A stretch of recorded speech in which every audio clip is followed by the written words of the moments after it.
Selamat siang, perkenalkan saya Salam Christian dengan NIM A11 2022 14384 dan dari kelas A 114404. Pada kesempatan kali ini saya akan mengerjakan tugas UTS pembelajaran mesin dengan menyelesaikan prediksi klasifikasi menggunakan decision tree. Yang pertama kita lakukan adalah memasukkan dataset ke Google Colab. Untuk itu kita perlu melakukan mount ke Google Drive kita serta mengimport semua tools yang kita akan butuhkan untuk tugas ini. Untuk mulai datasetnya, kita tuliskan dataset equals bdread csv, terus alamat disimpannya dataset kita di Google Drive. Kita tuliskan separator sama headernya. Untuk sementara headernya kita isi none. Di sini kita bisa lihat bagian head dan tails dataset kita.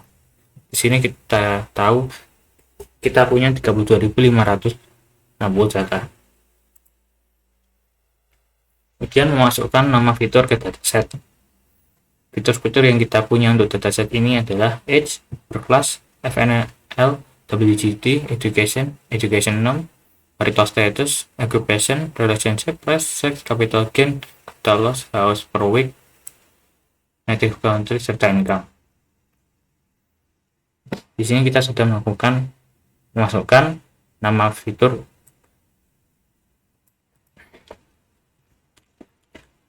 Di sini kita juga bisa lihat input dataset kita.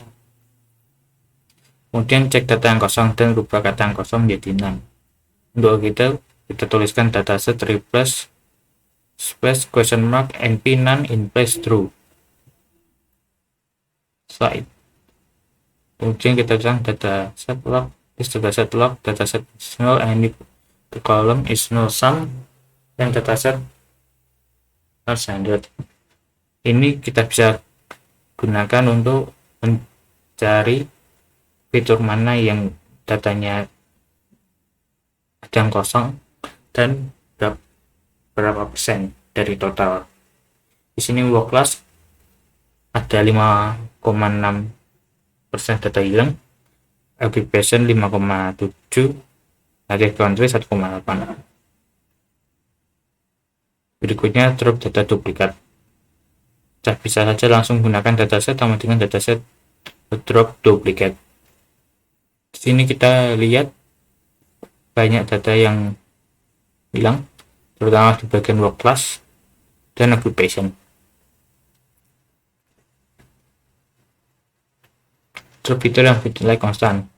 Langsung saja kita gunakan dataset log, PD series non unique tidak sama dengan 1. Kita akan melakukan drop fitur education 6 karena education 6 dan education memiliki data yang sama tapi beda tipe data. Kita bisa saja langsung tuliskan dataset drop column education 6. Di sini kita bisa lihat sudah tidak ada education 6. Visualisasi. Berikut ada beberapa visualisasi yang bisa saya tampilkan.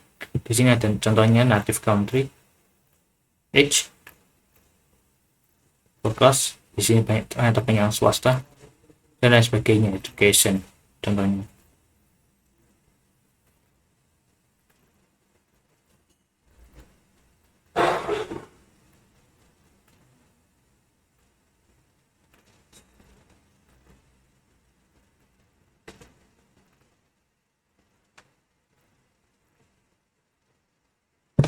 Kemudian kita akan melakukan cek fitur yang bertipe kategorikal. Untuk itu kita perlu tuliskan buat ini sehingga kita dapat menemukan fitur kategorikal. Fitur kategorikal di dataset ini adalah work class, education, marital status, occupation, relationship, race, sex, native country, serta income. Berikutnya kita akan mengonversikan nilai kategorikal yang ini tadi menjadi ordinal. Untuk itu kita perlu mencari semua nilai unik dari semua fitur. Contohnya occupation, relationship ada not in family, husband, wife, own child, unmarried, other relative, dan ini kita cari semua nilai unik untuk semua fitur.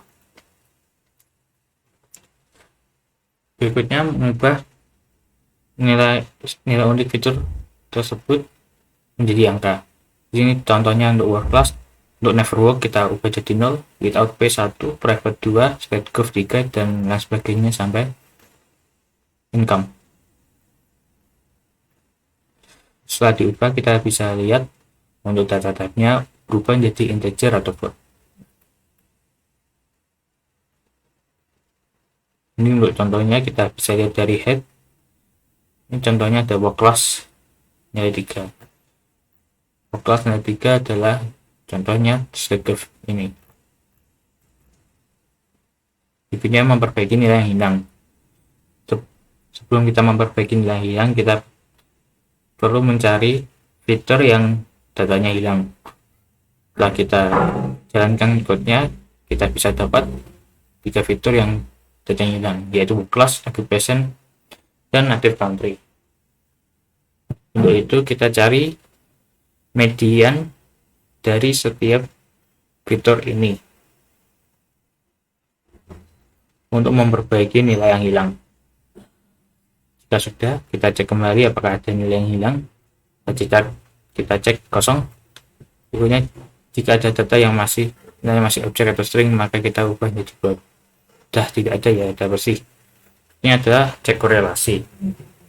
Kita bisa akan code ini untuk menemukan korelasi. Ini korelasinya.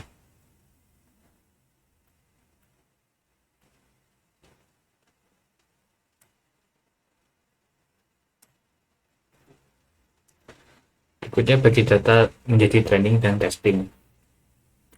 Untuk itu kita perlu melakukan tuliskan X sama dengan dataset drop column raise, kita panggil X, kemudian untuk Y nya Y sama dengan dataset relationship, terus kita panggil Y. Untuk itu, setelah itu kita bisa untuk tesnya kita ambil 10% dari semua data dan sisanya 90% untuk training.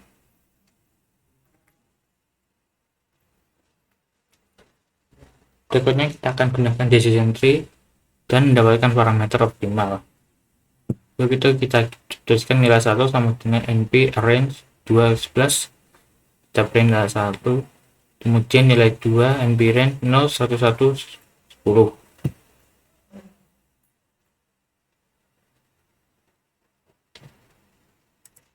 Kemudian mencari parameter optimalnya, kita langsung tuliskan or classifier dt grid source cp classifier dt pipeline parameter d ap equals 3 and job equals min 1,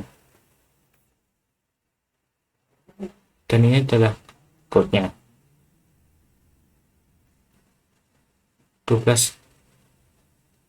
Jelaskan hasil akurasi presisi record pada training dan testing.